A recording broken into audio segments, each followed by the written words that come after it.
Moi, je suis hyper curieux du coup d'un truc parce que avec tout ce que, enfin, nous, on n'est pas trop exposés à ça, mais sur la période service militaire, comment ça s'est passé pour toi?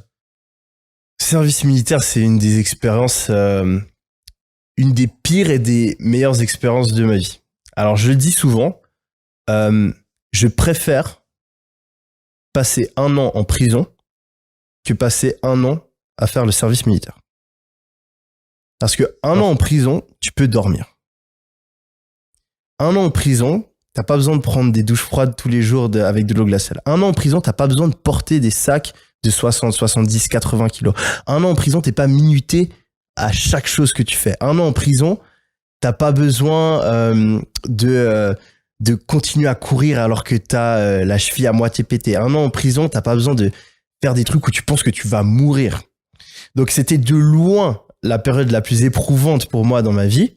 Mais après, en contrepartie, tu vois, j'ai fait des trucs de ouf. J'ai fait des trucs que tu vois que dans des films, tu vois, genre j'ai sauté des hélicoptères, j'ai fait lance-roquettes, j'ai fait pistolet, mitraillette, mitrailleuse semi-légère, fusil à pompe. On s'infiltre pendant la nuit dans les montagnes suisses, tu vois, avec des lunettes de vision nocturne. J'ai fait des trucs de ouf. Et je sais que aujourd'hui, peu importe peu importe la chose que j'ai envie de faire dans ma vie, ce sera jamais aussi difficile que cette année d'armée.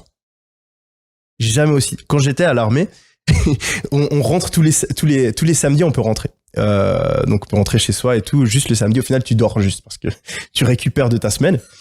Et je me rappelle, toutes les personnes, sans exception, que je voyais dans le train, je me disais, putain, la chance que t'as dans ta vie. Ta vie, elle est magnifique. Je tuerais quelqu'un juste pour, tu vois, pouvoir dormir la nuit dans un lit chaud.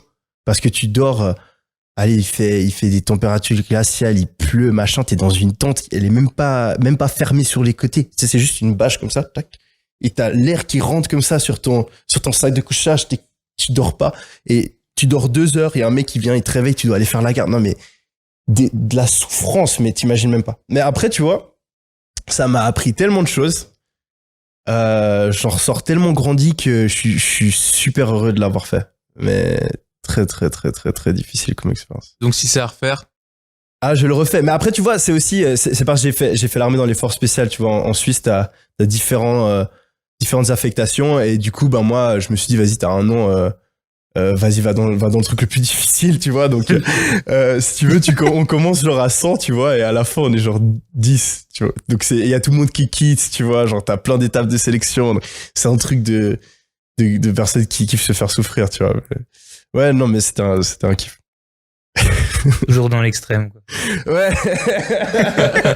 Même pendant l'armée, je pensais que j'allais trouver une faille, on n'en parlait pas trop. Il y a rien de mesuré à ça, c'est zéro.